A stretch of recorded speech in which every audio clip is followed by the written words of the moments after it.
Welcome this evening to our conversation about regenerative gardening. I wanted to let everybody know that this conversation is being recorded and it will be available at a later date. And we'll make sure that that link is provided to folks. On behalf of Nebraska Interfaith Power and Light, I want to begin the evening with a blessing. I'd like to begin by saying, may the words of our mouths and the meditations of our hearts be in harmony with the Creator of all. Let us give thanks for all the bounties we have today, for life and love, for air and water, land and sky, and for all living beings. May our hearts and minds be open to experiencing a healthier relationship with the earth and all living things, and willing to connect with a spirit that guides us to nurture and protect all that nurtures and provides for us. Amen. I'd like to now follow with an acknowledgement of the indigenous homelands that we live upon. We want to acknowledge that this presentation is being made from the locations on the past, present, and future homelands of the Pawnee, Ponca, Oto-Missouri, Sioux, Omaha, Dakota, and Lakota, Arapaho, Kansa, Cheyenne, and the relocated Santee, Winnebago, Iowa, and Sac and Fox peoples. We make this land acknowledgement as a sign of respect to the Native peoples, as an affirmation of indigenous sovereignty, and a reminder of the work we have to do to nurture relationships with and address the legacies of hundreds of years of displacement, violence, settlement, and survival that bring us here today. We respect and seek inclusion of differences, recognize the need to learn from each other, and look forward to building long-lasting relationships with the indigenous peoples of Nebraska. Now I'd like to begin the program. We're going to have 4 presentations this evening. We're going to go right straight through. Each presentation will be about 10 to 12 minutes each.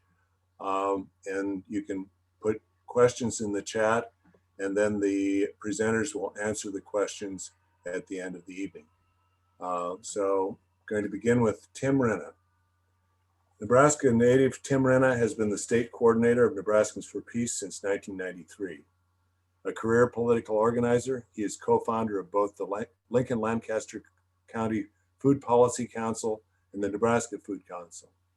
Along with his wife, Kay Walter, and his neighbors, Tim helped create the award-winning Holly Hamlet neighborhood garden in their Lincoln City block.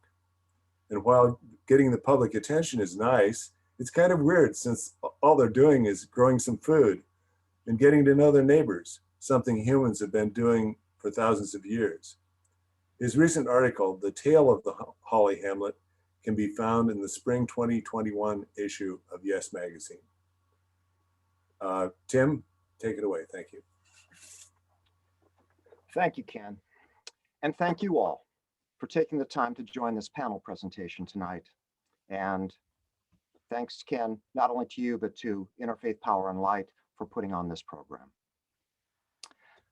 I'm honored to be invited to speak to you about one of my all-time favorite activities, eating, which when you get right down to it, is what gardening is really all about, growing food to eat. Now, though we don't give it much thought, apart from what we're hungry for and what to eat next, we eat constantly. And not just breakfast, lunch, and dinner, but coffee and a cookie, a Coke and a candy bar, a bag of peanuts, a banana, a beer, a bedtime snack. Food is the foundation of everything we do. Everything. You wouldn't even be listening to this panel tonight if you hadn't at some point today had something to eat. Our bodies regularly demand nutrition. Those of us who live in the urban environment, though, tend nowadays to see our role in the food system strictly as eaters, as consumers. We don't stop to think about where that food came from, who grew it, how it was grown, how much work it took. We just eat. Somebody else somewhere is responsible for producing it.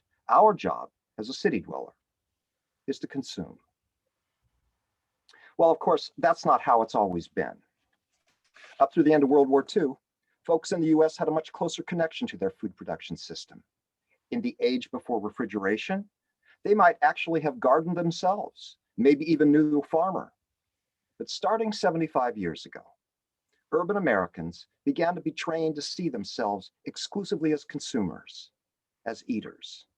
A hard and fast division of labor developed. The countryside was for growing, the city was for eating. Work-wise, this has been a great arrangement for urban Americans. Never having to focus on food production, we could concentrate all of our energy on our jobs and our careers, our families, our pastimes, on raising our living standards and improving our quality of life. With the grocery store aisles bulging and food available 24/7, from vending machines to takeout to delivery to five-star dining, we never had to think about food, except what we want to eat next, and then get in line. But those days are not only limited, they're coming to an end. As common good farmer Ruth Chantry mentioned in last week's panel on regenerative farming, climate change is making it harder to grow food. Hotter temperatures, droughts, wildfires, extreme weather events like floods, bomb cyclones, derechos, hailstorms, diseases and pests are hurting our crop yields, precisely as world population and demand for food is increasing. In 2009, the very year the United Nations projected that global population would grow to 9 billion people by 2050, and that food demand would rise by 60%. Nestle, the world's largest food corporation, told the US State Department that by 2025, which is now just 4 years away, but that by 2025, they were projecting that 1/3 of the world would be facing fresh water shortages, and cereal grain production, our wheat, our corn, our rice, that would drop by 30%. Yields were projected to fall just as the need would be spiking. Now, our knee-jerk response, our impulse, is to dismiss this kind of talk, chalk it off to over the top, even alarmist. But consider, under our current global production and distribution system, the average bite of food we in America eat travels 2,000 miles to get to our mouth. 1 out of 5 bites actually comes from outside the country. The typical grocery store and restaurant stocks just 3 days worth of inventory. And as we have witnessed with the COVID crisis, this global supply chain can break down, creating shortages of food and other necessities. Here in Nebraska, things aren't any better. Despite our vaunted reputation as an agricultural powerhouse, as the breadbasket of the world, we don't actually grow grain to make bread. Our entire ag economy is geared to growing feed for livestock, not food for humans. And with 90% of what we actually do eat being imported from out of state, Nebraskans are no more food secure than somebody living in a skyscraper in New York City or living in the Mojave Desert in California. Additionally, between the sea level rise and hurricanes and mega droughts and wildfires of climate change is also guaranteed to produce a steadily growing influx of climate refugees. People who, having lost everything they own, will be seeking food and water and shelter as they move inland. We will have to make room for these people, these hungry and thirsty unfortunates in our communities. And finally, on Earth Day this past Thursday, President Joe Biden set a laudatory goal of cutting the US's greenhouse gas emissions by 50 to 52% by 2030. Before the end of this next decade, the entire world has to cut half of its emissions if we're to keep global temperatures from rising above 1.5 degrees Celsius, 2.7 degrees Fahrenheit since the dawn of the industrial age in 1850. Now, as a rule, we tend to think about these emissions cuts primarily in terms of cutting our production of greenhouse gases, our coal-fired energy plants belching smoke, and our tailpipes spewing fumes. But we Americans emit massive amounts of greenhouse gas emissions from our consumption.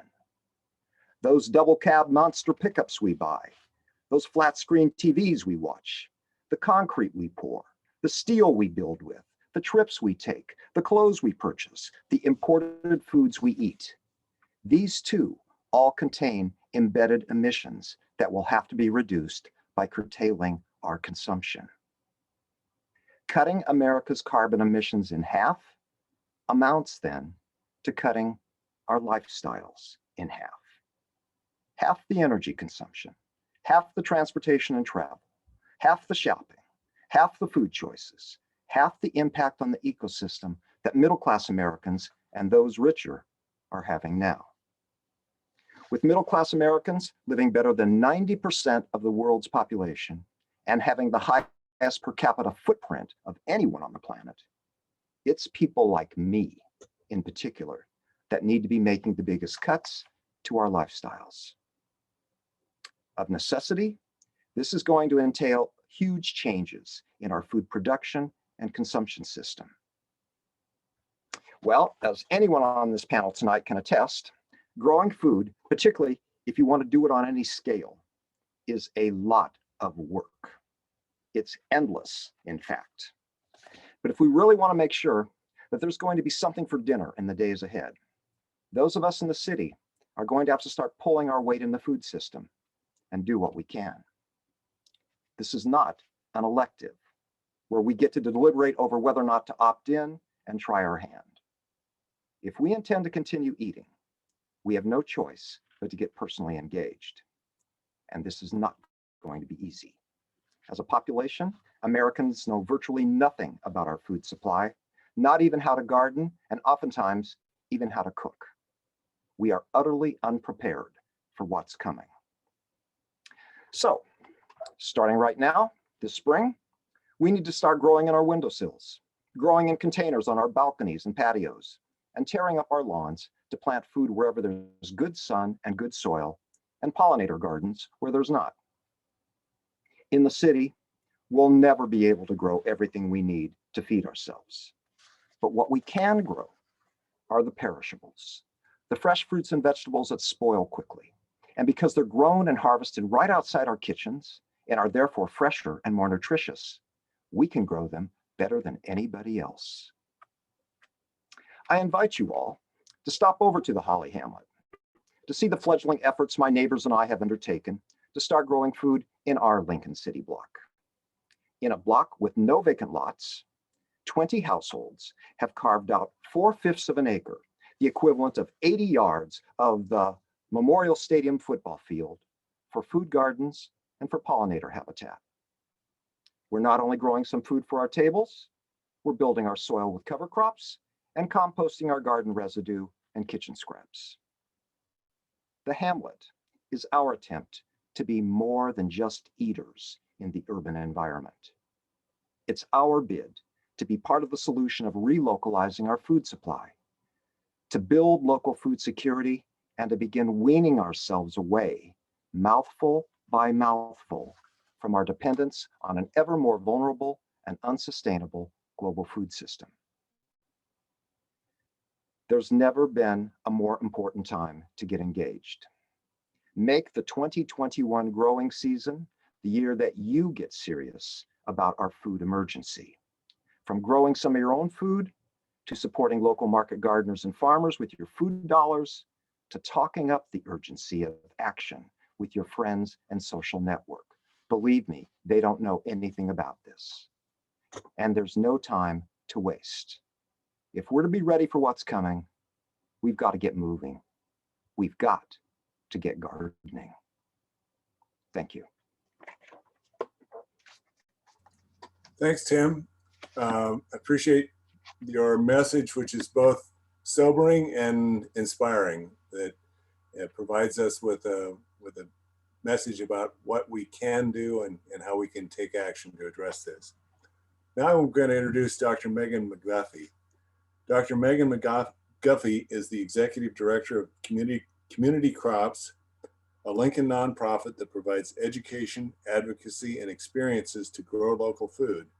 She earned her PhD in public administration from UNO with research focusing on food and farm policy. And her dissertation looks at the role that food policy networks can play in the local government policy process. Megan is engaged in local food work across the state of Nebraska. She has served in the Nebraska Legislature's Community Garden Task Force, the Lincoln-Lancaster County Food Policy Council, the Local Foods Coordinating Council in Omaha, and Share Our Table, a food security coalition in the Omaha Council Bluffs region. Dr. McGuffey has co-authored food assessments for regional and statewide food policy organizations. Dr. Megan McGuffey. Thanks, Ken. And Brittany, it looks like I do not have screen share capability. There you go. Thank you so much. Well, good evening, everybody. Great to see you all, and appreciate the facts that Tim just shared with us. So as Ken said, I'm Megan, and I'm from Community Crops, and our mission is to provide education, advocacy, and experiences to grow local food in Lincoln, Nebraska. And so I'm going to take you through basically the work that we're doing today, and then talk a little bit about what I think it takes to sort of help people engage in regenerative gardening and kind of integrate these practices in. So I won't spend too much time on the why, because I think Tim just did an excellent job of explaining it, but really Community Crops is driven by the fact that we want every individual family to have a healthy, sustainable lifestyle because they have consistent, adequate access to culturally appropriate, nutritious foods. And we also know that our city, our community is going to be more food secure if we're able to relocalize some of the food supply. And that has a host of other benefits besides just making us a more resilient community. So we have about 13 programming sites across the city of Lincoln. All of the green icons, black icons, and purple icons you see on this map. And I think it's important to note that we don't own any land. So everything we do is possible through partnership. And we're really just trying to model a variety of practices and kind of meet people where they're at and do good work wherever we can. We are probably best known for our community gardens. Community Crops started with a single community garden. And so there are now 11 across the city of Lincoln, soon to be 12. And most of these are traditional allotment models. So you would apply for a plot and then you are placed based on need and availability. And you kind of steward that space individually and care for it and harvest from it on your own. We are also always open to different models of special projects that partners come to us with. So the photo on the right is from the Kenyal Garden, which is a partnership with the Asian Community and Cultural Center and the Karen community, the Karen refugee community here in Lincoln. They wanted to do a more communal style of gardening and practice some of their cultural traditions. So we were very happy to partner with them on that. Our farm program is focused around our training farm out at 112th and Adams. This is the Prairie Pines Nature Preserve. And this is a farm where people who really want to grow commercially to sell to consumers are able to get started. We're particularly proud of our Yazidi farming project right now. This is a large refugee group from northern Iraq with an incredible amount of farming knowledge. And so it's really been amazing to work with them and see them start to rebuild their cultural food sheds here in Lincoln. And I also just wanted to especially highlight a couple of the projects out at the farm that are relevant to regenerative ag. We have an agroforestry plot that was a partnership with the University of Nebraska at Lincoln. And that is a space on the farm that really was sort of prone to flooding, not the best for farmland. And we worked with the experts at UNL, and we were able to put in this agroforestry plot, which has varieties of trees and bushes that are either tolerant to flooding or maybe even prefer sort of a marshy environment. And in this way, we have a productive space that sort of models something for the farmers. And we're able to even do things like alley cropping, where you put in annual vegetables into this space. And we just this past year put in our new food forest, and this is sort of the ultimate vision. So it's in very beginning stages now and isn't fully built out. But this is another way of demonstrating sort of permaculture practices on the property. And I think this is really important because it shows people how to farm in a variety of ways. It's not just the traditional model. And I think it's a great experience for beginning farmers, because often those are farmers that maybe don't have secure land yet. So for them to do something like install, a fruit orchard is maybe not very attainable, but at least at our training farm, they can have that experience, build that knowledge base, and then hopefully grow to that for their own operations in the future. A couple of other program areas I just want to quickly highlight. We have a production greenhouse. We've learned how important this was, especially during the pandemic, that we not only have space to do things like our fundraiser that's going on right now, where we're selling plants for anyone in the community, but really it's critical because it allows us to grow plants for donation and for our gardeners, for other community organizations. And it provides low cost bench rental space for beginning farmers, because it's really expensive and difficult to build a greenhouse when you're getting started. So in this way, they're able to access those spaces early on. And then we do vegetable sales. Everything we purchase is from our local farmers, either in our program or in the Lincoln area. And we use tools like SNAP and Double Up Food Bucks to make sure that that fresh, healthy produce is accessible to every member of our community. And I kind of wanted to wrap by just talking a little bit about the educational component of what we do. And education can be a really big formal thing, or it could be a one-time workshop, or it can simply be the fact that people can see these things out in the community and have an experience. Because when you think about regenerative gardening or local food, local food is not inherently sustainable. It's not inherently ecologically focused. Those are practices we all have to learn. And so many of us don't have those experiences or knowledge. And so instead of sort of chastising people for not knowing better, we have to work with them and give them the opportunity to learn these skills and to see how it works and to see that there are people in their community doing it. So I think Tim is a great example. The Holly Hamlet, I know he always tells stories about how many more neighbors he met and talked to once he started gardening in his front yard. And we're really proud of the Mowing to Growing series that we started last year during the pandemic. I picked this screenshot because I love that image of the lawn being ripped out to put in a food producing garden. So we're just trying to meet people where they're at, make information accessible. And we do the same thing like in our garden program. So, last year we tried to make sure cover crops were available to our gardeners in the fall. And not only did we give them the seed, but we also provided information like what you see in the top right of the screen, because this is a new practice to a lot of people and not everyone knows how to do cover cropping. So I think we always have a lot of room to improve, and this is an area we hope to continue growing and improving our practices at all of our sites. But I think I just want to kind of put out there that we're all coming to this from a different stage and a different place. And I think we just need to be kind to each other and be willing to seek out those examples and share knowledge. And that's how we're all going to get better at this. So with that, I will hand it over to the next person. Thank you. Well, thanks, Megan. That was really great. I really appreciate your message about being kind to ourselves and to others and accepting people at the stage they're at. And I know I've got a lot. I'm learning from these presentations, and I know I've got a lot to learn about all of this myself. Well, let me now introduce, and I guess I also want to remind people, if you have questions, you can put them in the chat and we'll answer them at the end of the presentation. Our next presenter is Alex O'Hanlon. Alex is a community member who's committed to supporting resident-led projects that enhance their quality of life. She has worked as a garden manager for City Sprouts South and managed multiple neighborhood markets in Omaha. Currently, she works as engagement coordinator at One Omaha and organizes with Free Farm Syndicate, the Blazing Star Seed Cooperative, and Midtown Mutual Aid Network. She holds a bachelor's degree in philosophy and history from UNO and travels to California almost every fall to harvest olives. She's recently conducted research into the history of the channelization of the Missouri River at Omaha. And so Alex is going to tell us about the things that she's working on. Yeah, thanks. Yeah, so I'm in Omaha, and I think that introduction kind of gives you the idea that I'm very interested in place-based agriculture, and also really excited to hear about the Holly Hamlet a little bit more. because I also do a lot of work like supporting like neighborhood level initiatives. And so Holly Hamlet just kind of brings like my two loves of gardening and like meeting your neighbors together.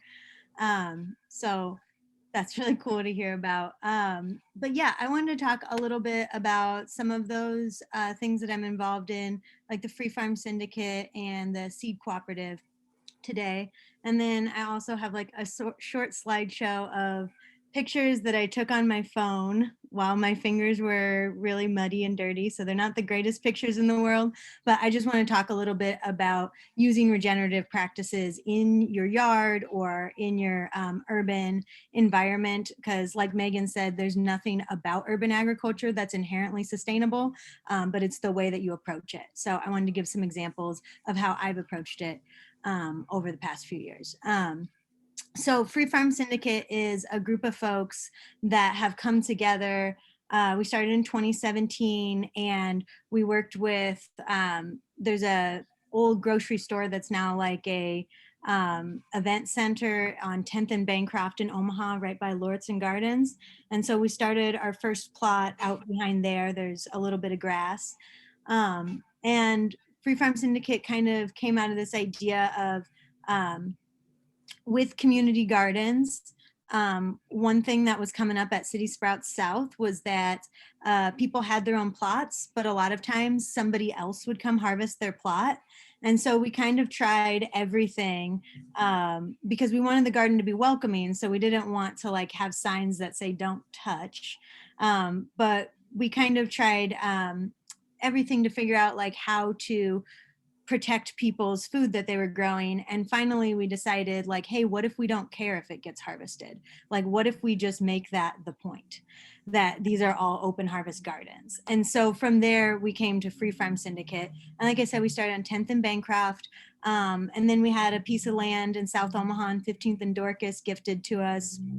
So we have a second plot there, another one on 63rd and Bedford and Benson. And then we currently this year are starting two new plots, one on 43rd and Camden and one on 29th and Nicholas, which I'm guessing most people in here are from Lincoln. So I don't know how great those coordinates are for y'all. But basically, there's a core group of volunteers. We grow food. It's all open harvest. So anybody can come in and harvest it at any time. But then we also do weekly distributions. We started with just one. Last year we added a second one, and this year we're going to have a third and a fourth distribution. So for our distributions, it's the food that we produce, but then we also work with other growers like City Sprouts and Big Garden, and they put a lot of food into our distribution as well. So that's been working really well and growing. And so that's where some of these pictures are from the Free Farm Syndicate. And I think I'll talk about the seed co-op at the end because it's really exciting. So I'm going to share my screen and we can talk about, okay, there we go. I'll share my screen and we can talk about some of like the different methods to use. And so I like how everybody was talking about ripping out your garden. And so ripping out your front yard, and ripping out your yard is basically going to be removing sod. And so there's a couple of different ways to remove sod, and how you approach it can be more or less, I guess I should say it can emit more or less carbon. And it also can be easier or harder on your back.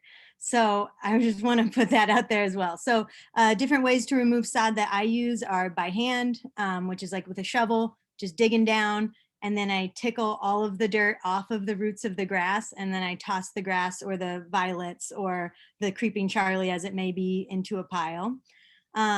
Or you can do solarizing.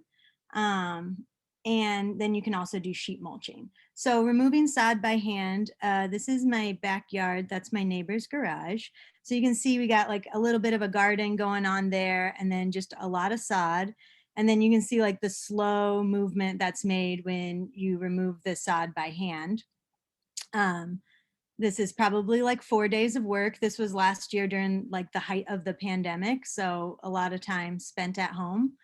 So removing sod can be slow. You can also solarize, and you can solarize using black plastic or clear plastic.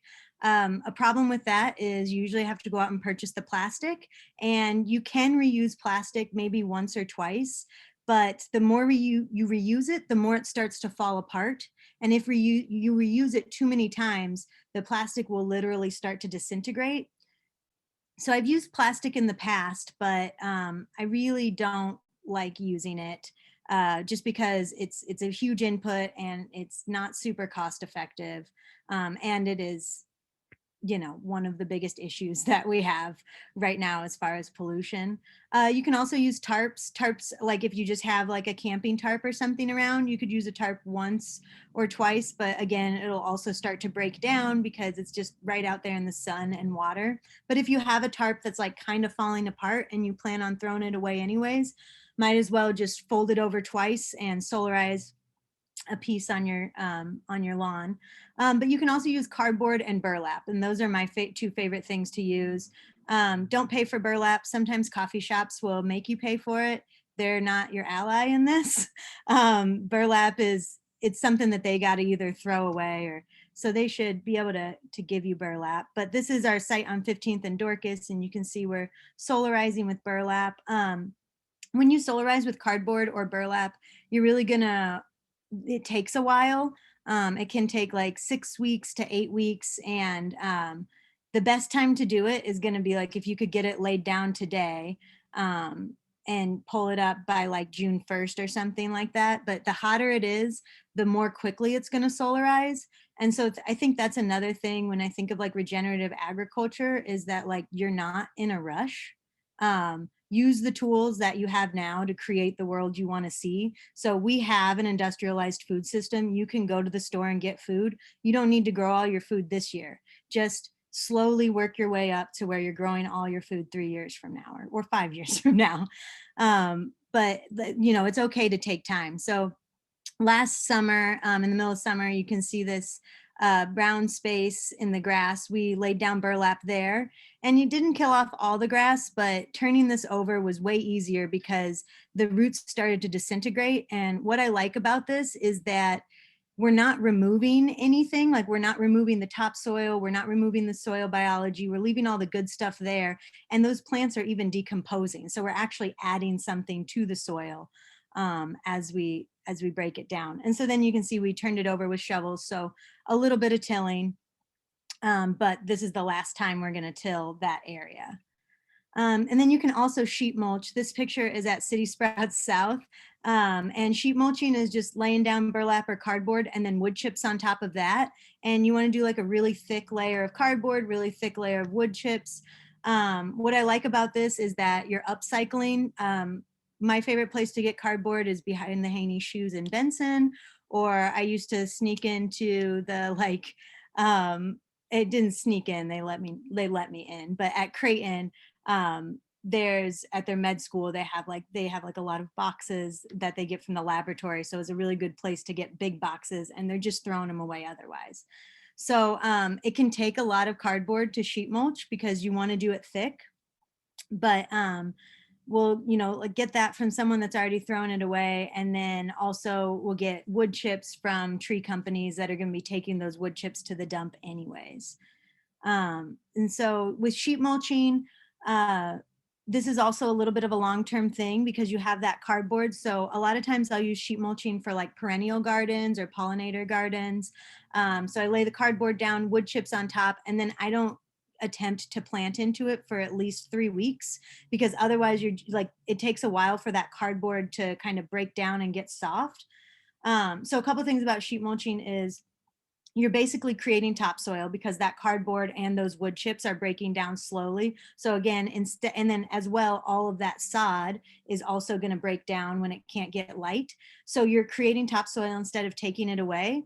Like I was saying, you will have to struggle with the cardboard a little bit, but if you wait about 3 weeks, then it's pretty easy if you just have like a trowel or a knife or something like that. You can cut holes in the cardboard and with your little trowel dig into the soil, which is going to be easier to dig into because the sod that was in there, those roots would have disintegrated. So it's easier to dig into the soil and you can plant your perennial plants in there. So this would be good before you start a food forest, or like I said, for a pollinator garden. But yeah, trust me and trust my back that just don't try to plant right into the sheet mulching right after you do it. Another good thing about sheet mulching is you can do it in the winter. You can do it in the fall, like you can do it any time of year as long as you have 3 weeks to wait. So this like U-shaped garden here, you can see that was sheet mulched. I sheet mulched it one fall, and then the next winter went back and started planting into it. And so those are different ways to remove sod. And then what I like to do is build permanent raised beds. So permanent raised beds, I remove the sod either through sheet mulch or either through solarizing with burlap or cardboard, or through just removing the sod by hand. Then we dig out the pathways. First year we add compost, and then we build our beds, which I mean like working the compost in and making the beds look nice and pretty in the shape that we want them. And then we mulch really, really heavily because part of like no-till or limited till gardening and conserving and protecting soil biology is keeping it covered. So lots of mulch. And then we plant into it. And then at the end of the season, I like to leave the plant roots in the ground. That helps to capture more like leaves and stuff that are coming by. So leave the plant roots in the ground, make sure that it's heavily mulched over winter. And then in the spring, I remove last season's plants, pull back the mulch, set that aside. And then in our pathways, we put wood chips really, really thick. And so those wood chips, and we also throw like plant debris that isn't diseased. So any plant debris that's like not diseased, we'll throw that into, like when we're weeding and stuff, we'll throw that into the pathways. And so that plant debris on top of those wood chips breaks down throughout the summer.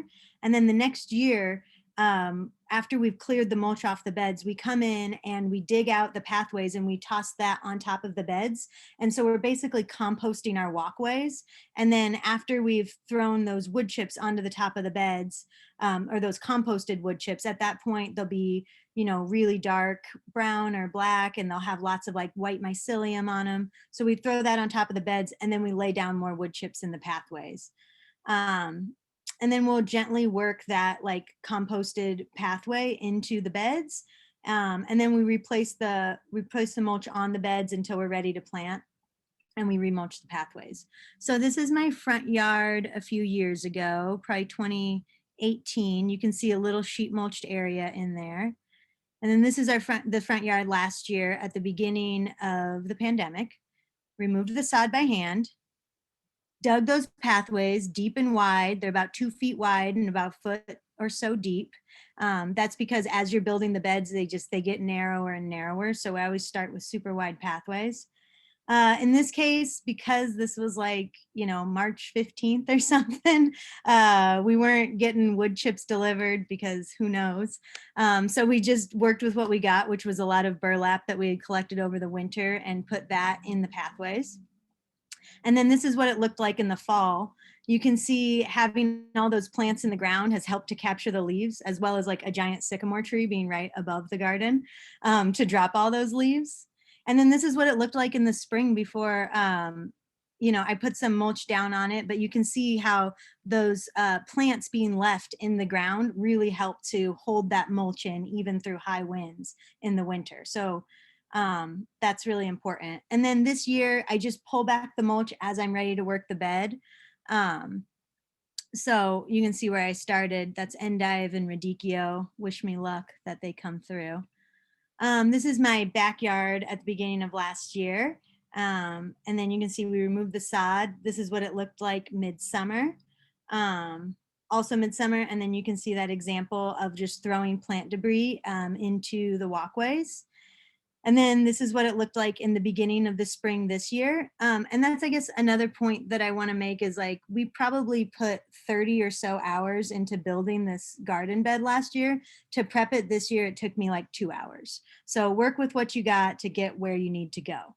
And so this is what it looked like after we prepared it. And then there's mound beds, which are also called hugelkultur beds. I've heard them referred to, but I call them mound beds just because there's something that has existed for a really long time, and lots of different cultures build mound beds, and calling them hugelkultur beds gives all of the credit to one person in Germany who came up with this phrase like 15 years ago. So I just call them mound beds, but some of you might be more familiar with the phrase hugelkultur. And so the idea is that you use like big logs at the bottom and then smaller sticks on top of that, and then even smaller sticks, grass, leaves, kitchen waste on top of that, and then wood chips on top of that, and soil or like a topsoil mix, compost mix on top of that. And then that's your bed. So what you have there is a really slowly breaking down compost pile.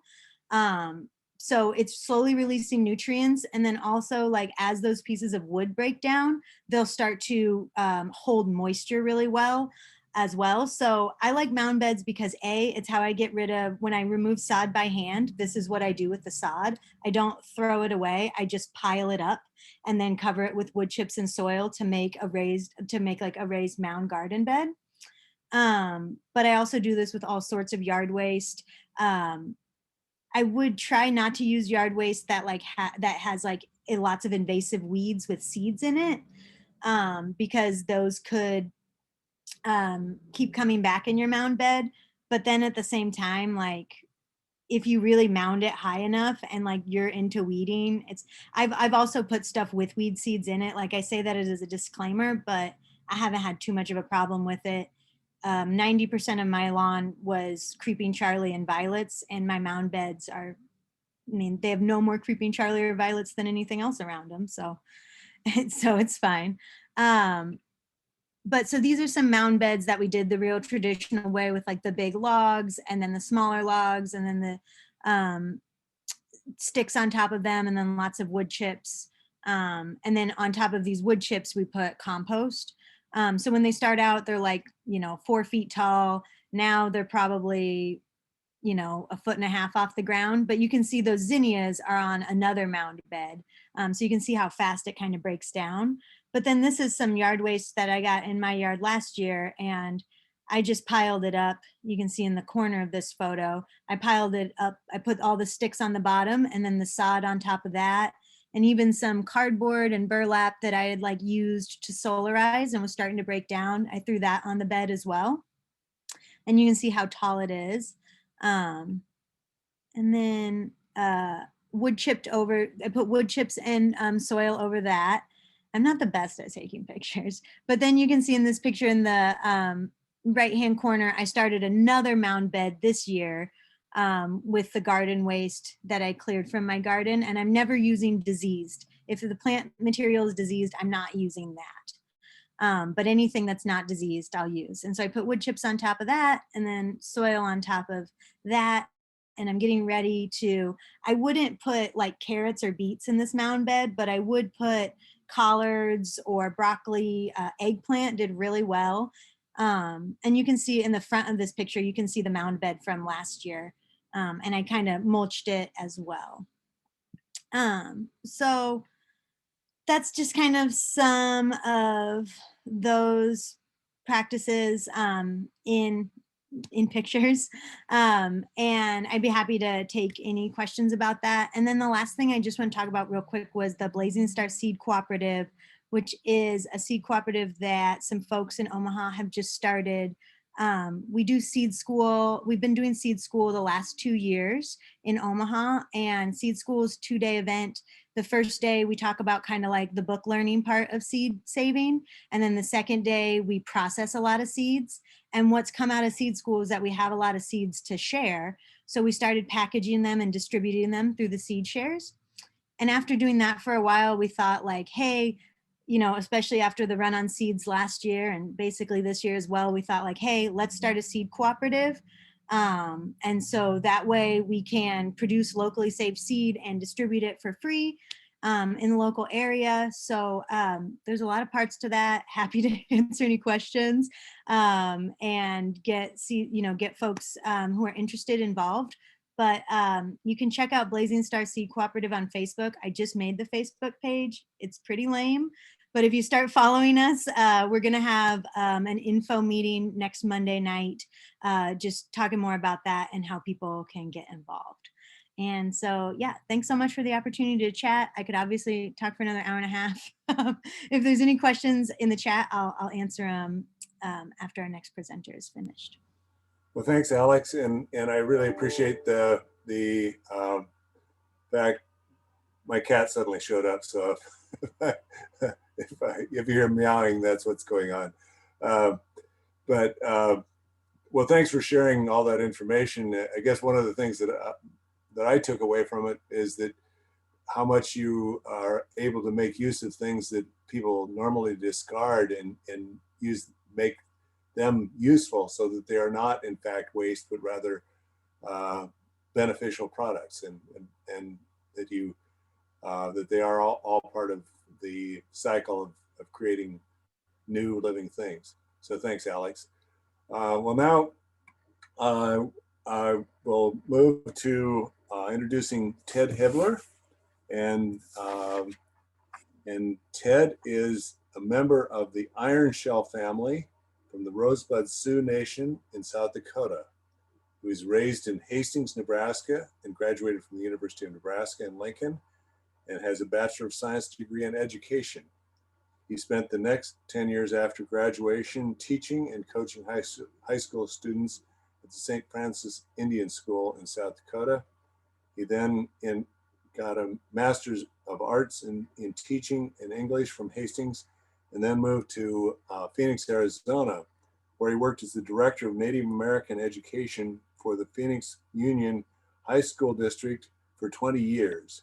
And this particular education program became a best practices program for the Arizona Department of Education in the areas of student retention, academic excellence, and graduation.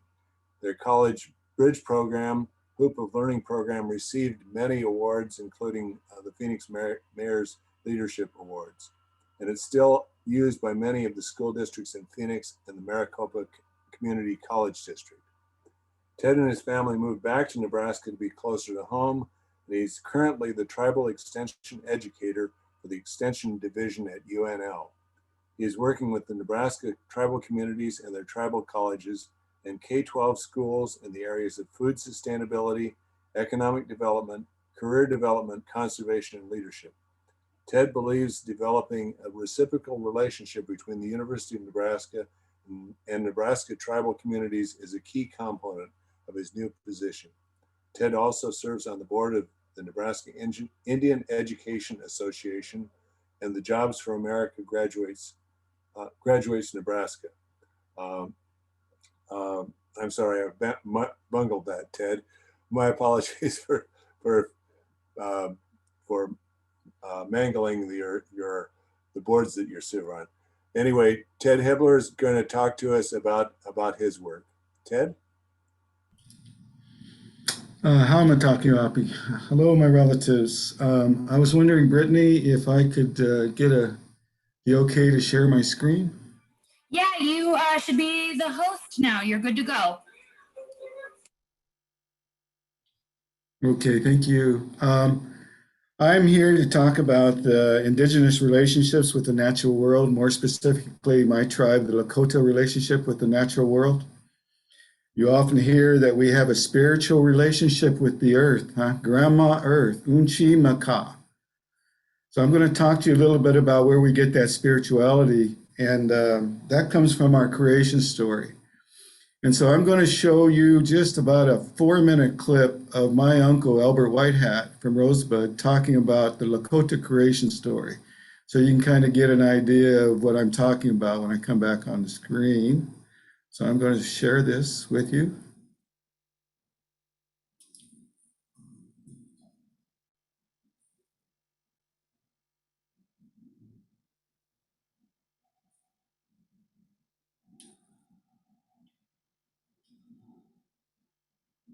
To these places. And personally, I call them my home when I'm at those sites.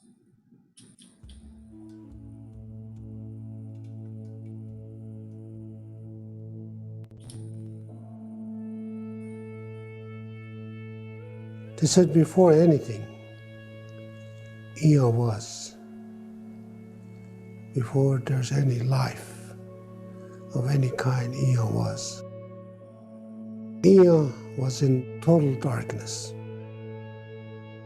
So Ea began creation by draining his blood. And the first creation was a huge disk around itself, calling it Maka. And half of it was water and half was land. The color of the blood of Ea was blue. They took the color blue out and they threw it up and it became the blue sky. Maka said, it's dark and it's cold. So Ea created Ampetu, the sun, to give light, to give warmth. After Ea created the sun, Maka said it's too hot and too bright. So Ea created Haepiwi, to balance a day and night. They wanted a source of life. So Ea created Tate, to give breath to life. And then Maka said, I need a covering. The ones that were created got together with Ea, and then they asked Maka, if Ea gives you a covering, you must promise to give it life and nourishment. And Maka promised that.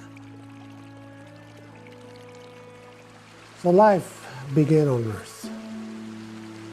Grass, plants, and as each creation, life came on earth, another need arises, and the ones that were created will get together and decide on the next one. So the process went. And as it went, Ea got weaker and weaker because the blood of Ea went into every creation. And this process went on till we were the last to be created. And in our creation story, woman was created first to be like the earth, to give life and to give nourishment. A woman has that special gift. Man was created to be like the universe. The universe protects and nourishes the earth, and together they create life. So everything that was Ea, Waka, meaning that Ea had the power to give life or take life, to create or destroy. Good and bad was within Ea, both equally powerful. All those things went into every creation. So every creation is Waka. The day you were born, the other you born in the universe. Whatever you do on earth, that other you is doing that. That other you will send you energy. And this is where Mitake Oyase came. I'm related to the Wamakashka Wayate, the living beings of the earth. I'm related to all creation on earth. So to us, every creation has a spirit, has a life, a blade of grass, tree, everything. They have a spirit. Okay, so that was my uncle, Albert. He is was our historian for our tribe, and It's Black Mound. That's what we call it. And so he talked about our spiritual connection to the earth, who we call Unchimaka, Grandmother Earth, and talked with in the presentation about our relationship with all living beings, Wamaskaskan, all living beings, all beings that move, we were related to through our creation story. So our spirituality comes directly from our creation story. We never did believe in a commodity economy, but rather we practiced a gift economy, because everything that was given to us was from the Creator and as a gift to us. So we have to make sure that we practice our responsibility of honorable harvest, not taking more than what is needed, making sure we approach the plants and all living things in a good way with a good heart, and making sure that we try and create a reciprocal relationship with all living things where we're not constantly taking from them, but rather we're giving back as well. So I just kind of wanted to bring that forward to you, is because I've often been asked questions is, where do Native Americans get their spirituality from? And so you now know where the Lakotas get our spirituality from, is from our creation story. Iyan, our creator, gave all that it had to create the universe. And so Eon's blood is in all living things. So when Albert said, Madakuye Oyasin, that means we are all related. And then it also says, at the end of all our prayers, we say, Madakuye Oyasin, and it can also mean, all my relations, thank you. Thank you for the gifts that you give to us each and every day. So that's it's kind of a worldview that Lakotas have, not only Lakotas, but the Umahas here in Nebraska, the Isantis here in Nebraska, the Ho-Chunks here in Nebraska, the Ponkas here in Nebraska, all have that spiritual connection to our grandmother Earth through their creation stories. So that's our traditional way of relating to the natural world. And so I bring that concept with me when they hired me a year and a half ago. I bring that concept with me when I'm working with the tribal communities here in Nebraska. And what I did was I also created this program, and I'm going to share with you real quickly. I created the Native American Coalition, which is under the extension program at UNL. So this is our website, okay, and it talks a little bit about who we are. So I'm trying to create and build relationships and partnerships between the tribal communities and UNL Extension. And this is our land acknowledgement statement that Ken read a little bit about at the beginning of this presentation. But these are some of the programs that we're doing with some of the tribes here. I'm creating a cultural knowledge exchange project. Mini Wachoni means water is life. In Lakota, we just had a tribal water, land, and traditional food virtual summit a week ago, and where we brought in traditional elders to come in and talk about that relationship that we have with water and the earth and the plants. We have a couple of food sustainability programs that we're doing. That my program, my office, the UNL Tribal Extension Office, is doing with the Omaha Nation Public Schools up in Macy, Nebraska. This is the what they call in English the Junior Master Gardener Program, and so the school built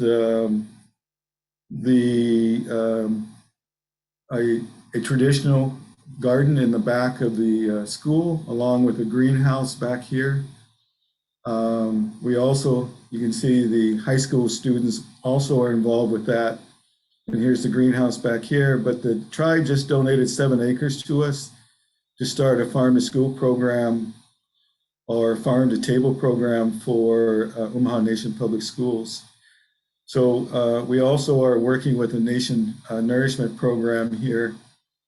USDA gave us a grant. We got a grant funded to create local food producers on the Omaha Nation reservation here as well. So that concept of, Wamashkanshkan, in other words, we're related to all living things. We're bringing that concept back to these particular young Native people that we're working with, and we're bringing in tribal elders to come in and teach them the traditional names for the plants and the traditional practices for the plants. For example, before we started the farm to school program 2 weeks ago, they brought in the elders to do a blessing of the ground and the seeds, and to let the ground and the seeds know that we're coming in with a good heart, and a good mind. We're not there to make a profit off of them, but we're there to establish that relationship that we have with them, that gift relationship. We're going to cover that ground and make sure that ground is covered with plants, and we're going to make sure that it's stays covered throughout the year. And so it's projects like this is that what my office is currently doing now with some of the tribal communities. So just wanted to share that with you, and thank you for letting me present, and I will stop sharing this. Well, I'll say, Lami Apelo, Madakwe Oyasu, Aho. Well, thank you, Ted. Lots of great information, and I want to echo the comment the one person made, which is thank you for sharing your creation story, the Lakota creation story with us. That's it's really a healthy way of looking at the world, and thank you for doing that, Ted. Well, now we're going to spend a few minutes with questions, and I guess I also wanted to say that I also want to say that I think each of the presenters tonight had a wealth of information. They could have been on the program by themselves and had and provided us with an hour's worth of information. So we're really blessed to have all this great talent with us this evening. There was a question for Tim about whether he needed to get permission from the city or make zoning changes or anything that you did in order to plant your garden in the front yard. Well, we did ask before we started, but it turns out that the city doesn't care if you do this stuff. It may depend, the city may not care, your neighborhood might. So if you're over in a country club neighborhood, they could have covenants saying that you can't have anything but bluegrass in the front yard. But what the city told us is that we could even garden in the public right of way, as long as we didn't grow anything that was taller than 30 inches, and as long as we didn't do any raised beds, and as long as we didn't pour any concrete and do anything permanent, because it's not our property, it's city property. And I said, well, I can do, no higher than 30 inches, and I can do, no poured concrete, but man, I got to have my raised beds. And they said, no, the public right of way exists to keep water able to get into the storm sewers. If you put up obstacles and so forth, the water could potentially back up and end up in your basement. And I thought, oh, well, that's sort of a compelling argument. Okay. So actually the city, we've now been doing this for almost 12 years, and the city loves what we're doing. They've even given us an award. Well, and it's an award that's well deserved. I mean, it is worth checking out. As a couple of people asked where it's located, and it is located. You want to give the address, Tim? I put it in the chat, but we're between 25th and 26th and T and U streets. We're about 12 blocks from downtown. Okay.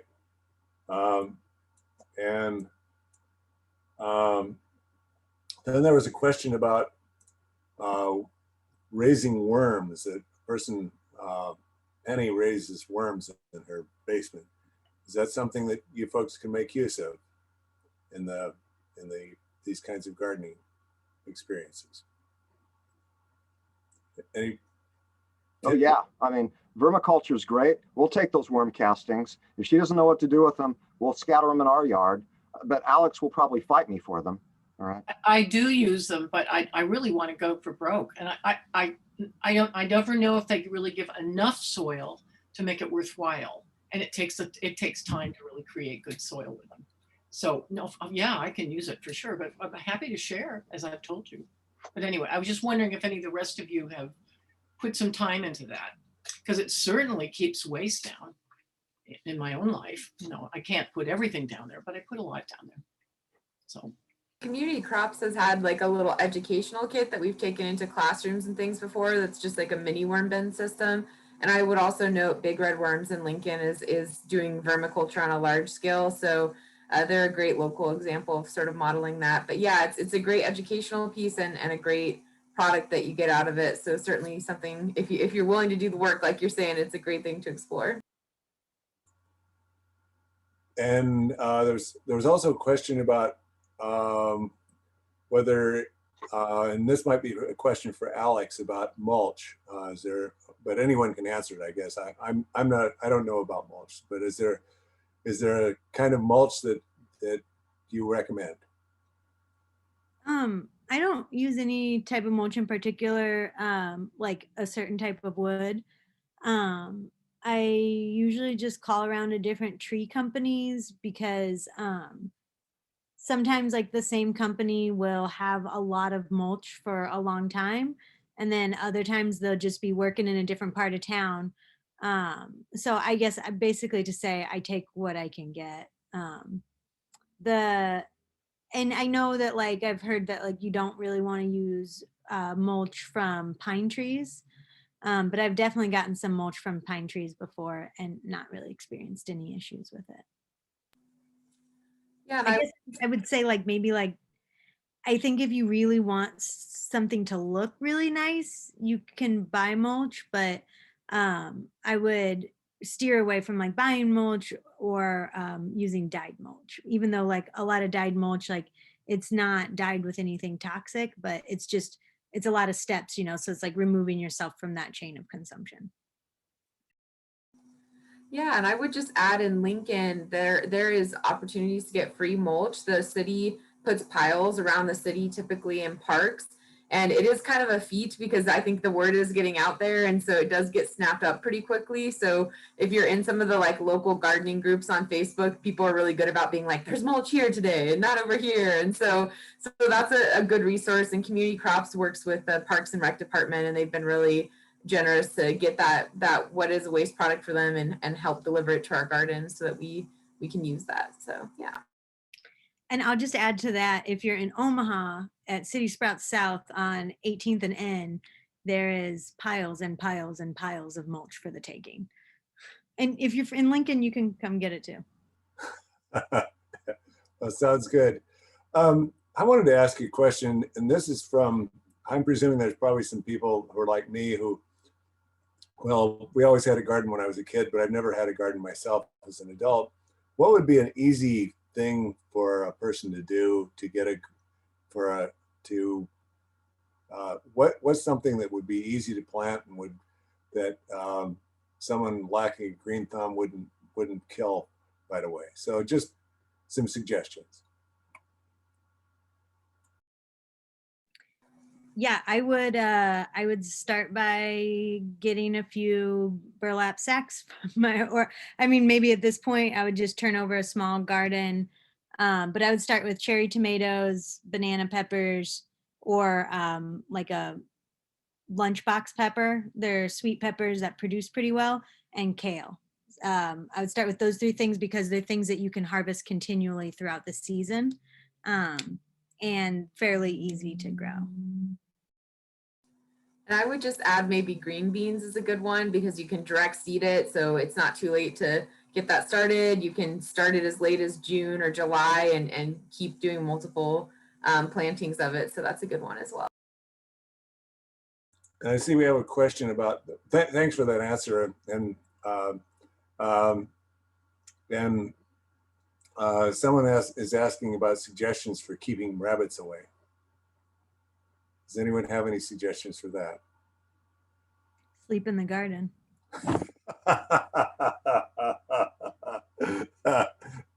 Well, Yeah, pretty. go ahead, Megan. Oh, I was just gonna say, pretty much fencing is your only option, but nothing is a total solution, and that will only help with rabbits and not squirrels. But go ahead, Tim. No, that's what I was going to say. You know, we don't, well, we get a few foxes nowadays. Okay. But for the most part, there are no predators in the city. And so if you start a garden in the city, nature is out of whack, and you're not going to get the natural cycles of predator and prey to come into play. And so rabbits will have, you know, as many as 4 or 5 litters a year. And so at one point, I think I figured out that Holly Hamlet was on its 50th generation of rabbits, okay, since we'd started, all right? And then I found out that squirrels live to be 18 years old, all right? Okay, and you know, they rampage through the whole place here and so forth, all right? But, you know, in the case of the rabbits, they were probably here first. I don't think the squirrels were. There weren't any trees here, okay? So I don't think the squirrels here, all right? So I don't feel the commitment to them, but in the case of the rabbits, just put up a chicken wire fence, 18 inches tall, and make sure that there are no gaps so that they can sneak in underneath, and they'll leave it alone. It adds a little extra work to all of this and so forth, but hating rabbits really isn't worth it. Beatrix Potter was right. Okay, I mean, I think that Peter Rabbit might have been a juvenile delinquent, but Farmer McGregor is not a hero either. All right. So that's what and I want to add one more quick thing here before this wraps up. You asked it was asked earlier if you know the city had any concerns about what we were doing in the hamlet. The answer is no, they don't. In point of fact, while the hamlet exists for the neighbors and the people who live here, we have made 3 exceptions. We have given garden beds to Tammy Ward on the Lincoln City Council, to Benny Shobe on the Lincoln City Council, and as of last week, the mayor of Lincoln came to the hamlet and helped us plant some kale and some broccoli. And so the mayor of Lincoln now has a garden bed in the hamlet. We feel politically safe. Well, Tim is always a leader in terms of political activism, and I salute him and think that I can always follow, and I can always learn things from Tim. I wanted to ask a question of Ted. Ted, do you make presentations about the work that you do? And is this something, I mean, if we, as I said, we could probably have a presentation, have each of you do a solo presentation for an hour. And so Ted, do you do presentations that we could, I mean, like if we had a presentation, an event that would specifically focus on indigenous practices, would that be something you'd be interested in?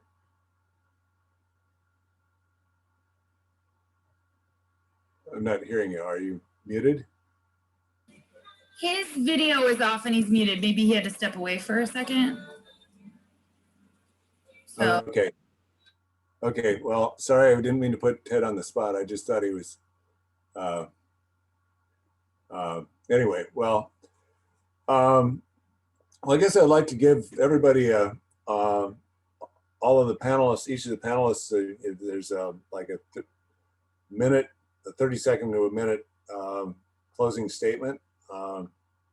So we'll go in the order we started. We'll start with Tim.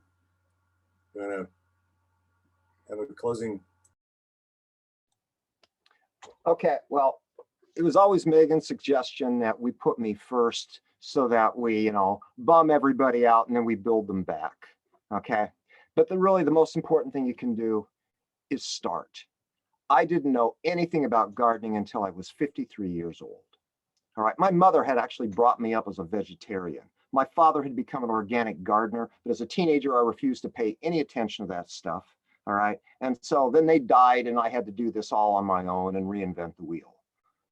Just don't do too much. The average garden in America is like a 100 square feet. It's a 10-foot by 10-foot plot. That's the average garden in America. Start with something small. Do the easy stuff that Alex was talking about. Go to the nursery, pick out the tomato of your choice and put the set in. You know, I start all my tomatoes down in my grow room in the basement, but it's too late to do that. Just make it easy. Do something, even throw a few cucumber seeds in if you want. If you like cucumbers, they'll probably die from the vine borer, but just start. Just start, make some mistakes. And now you know that there are people out there that will talk with you about this. There's somebody that you know who to go ask questions of. You know these people now. So just make the effort. Start figuring out how to do this.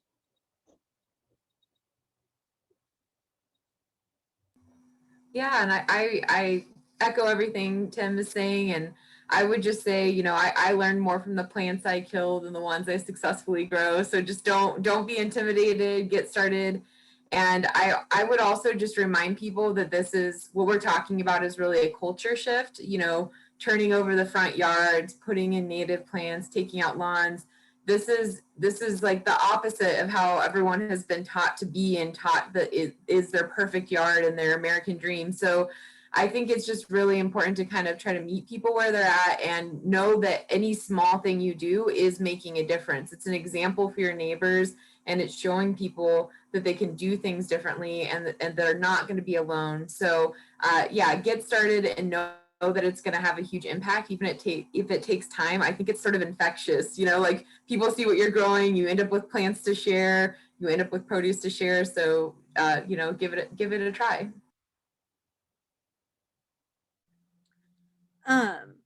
Yeah, I saw one question in the chat that asked if we use compost on the mound beds and in the raised garden beds, and the answer is yes. So I just wanted to answer the question.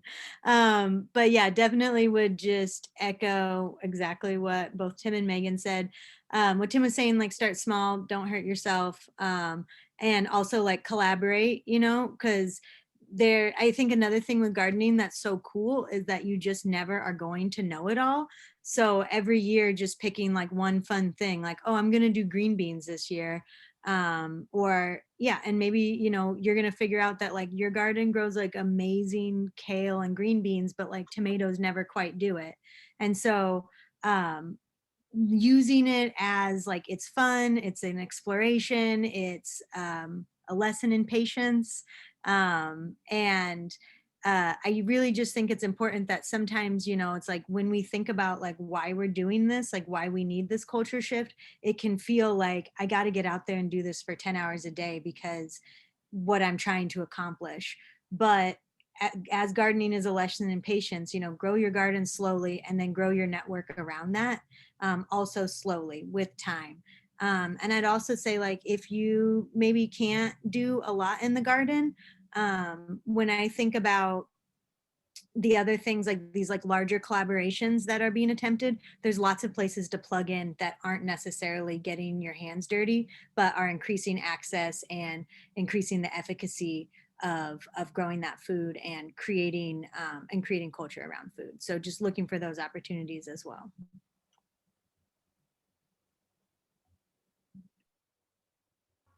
And I don't know if Ted has moved away from I see that he's not, oh, there he is. Hi, Ted. Hi. Did you want me to say a few last words? Yes, I just, yes. Earlier I had a question for you, but that's fine. Well, we can talk off. But yeah, if you just want to make some closing comments. Yeah, well, it was a pleasure being on the presentation this evening, and I want to thank Ken and Brittany for inviting me. And the honor to present with Tim is always a big honor for me.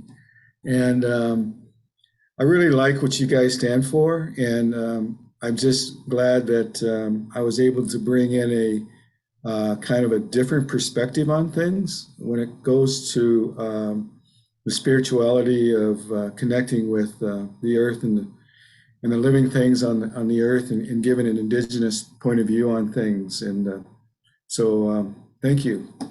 That's it.